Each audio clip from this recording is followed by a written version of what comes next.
Get ready with me for work while I tell you some things about myself. I cannot believe there are almost 5,000 people following my account. Like, that is just wild to me, in quite a short amount of time as well. And the kind of people that are here are the soft summer girls, the endo girls, you know, the mums, the 30-year-old. It's so cool how you kind of get yourself a little community, and I'm recognizing the same people kind of engaging and commenting, and I just love it. Like, this feels like a nice little like hobby aside for me, which is, I don't know, exciting.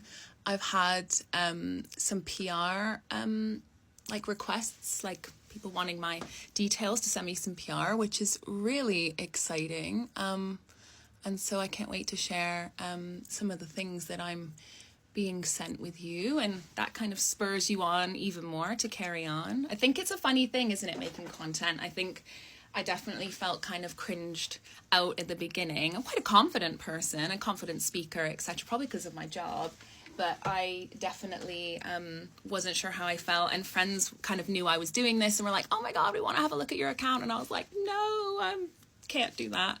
But actually, you know, I've got some really good friends who will inevitably see this video and are my biggest kind of cheerleaders, and yeah, I'm enjoying it.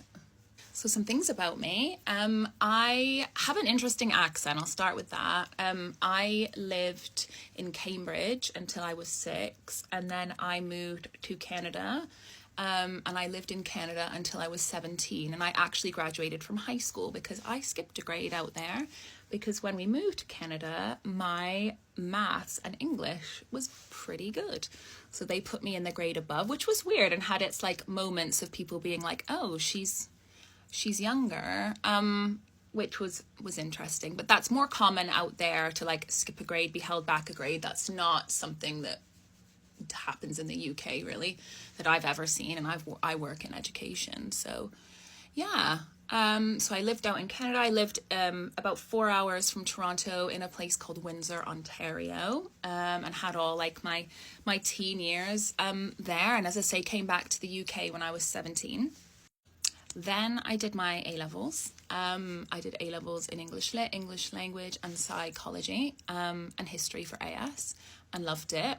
I did all of my open days thinking I was going to do law, and then changed my mind 2 days before the deadline and said, nope, I need to do English. I have to do English. I love English, and changed, and ended up going to Cardiff University, which I loved. Absolutely loved living in Cardiff. I didn't even know very much about Wales. I think I just knew in my head I wanted to go further afield for university, because I'd not obviously long moved to the UK and wanted to maybe learn about other places in the UK. We had moved to the East Midlands, to Derbyshire, and obviously that's kind of in the middle of the country. Obviously I was born in Cambridge. My nan lives in Norfolk and Great Yarmouth area, so like I wanted to kind of go somewhere that I'd never really been before. So I went to Wales, and yeah, had a great experience at university. Did my English literature degree, loved it. Thought about doing a law conversion, didn't do that, and decided to train to teach after one of my still good friends decided and told me that's what she was going to do. So I was kind of like, oh, I want to do that too. So then I trained to be a teacher. I did my teacher training, and that was a hard year. And for anyone who's training to teach, it's a hard profession. It's a hard job. I am with you there. Oh, see. In that time, I met my now husband, Sam, who is an electrician, and we met because I had turned my washing machine off and he had come to fix it, and we had met that way. And really, I just turned a switch off on the wall. And that was, over 8 years ago now. And then I had texted him, took a punt, girls. If you meet someone and you think they're something, or you just fancy them and want to take a punt, do it. Because if I hadn't, we would not be together now. So we, got together 8 years ago. We had Jude. We'd bought a house after a year together. We had Jude after a year and a half together. I was pregnant with Jude a year and a half into our relationship, I think is what I'm trying to say. bought a house that needed kind of work doing to it, so we did some work to it, sold it. I went part-time after I had Jude, and just kind of settled into mum life. Obviously then it was COVID, and then I went back to school 3 days, and then I fell pregnant with Oscar amongst complications with endometriosis, but that's a whole other video in itself. But thankfully fell pregnant with Oscar, and I had Oscar 3.5 years ago, and I wanted to go back to school 2 days a week after that, and my head teacher couldn't do it, so she offered me tutoring at the school. I had been doing tutoring part-time for a long time, so I did tutoring at the school for a year, and then all their kind of tutoring money ran out because it was COVID catch-up, and it was my opportunity to either get a job in something else or start on my own, and that's what I did, and that's where I started my business, Flourish Education, my tutoring business, which is amazing and really good and gives me a lot of freedom, and we're financially a lot better off, and yeah, I just love it. So that's where we're at now, kind of professionally.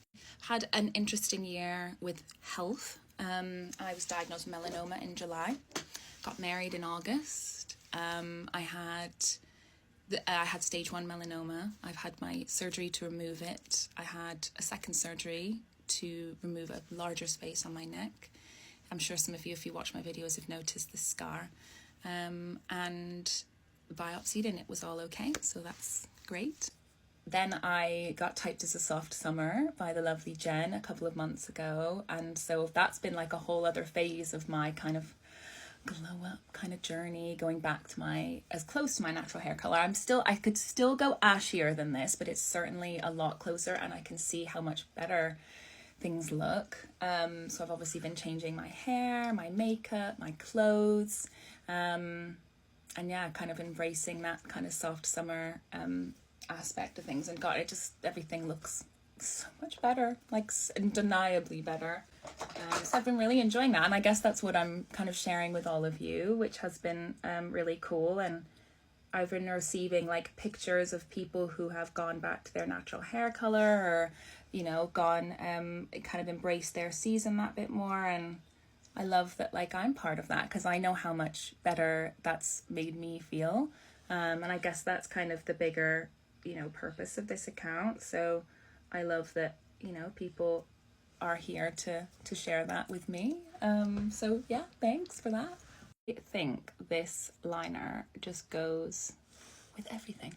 It goes with absolutely every lipstick.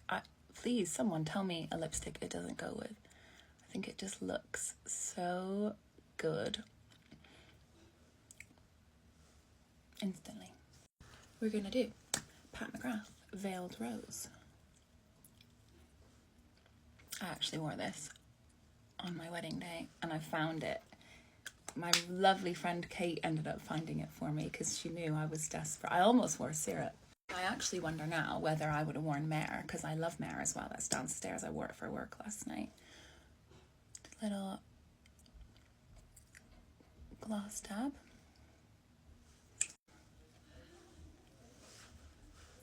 More blush.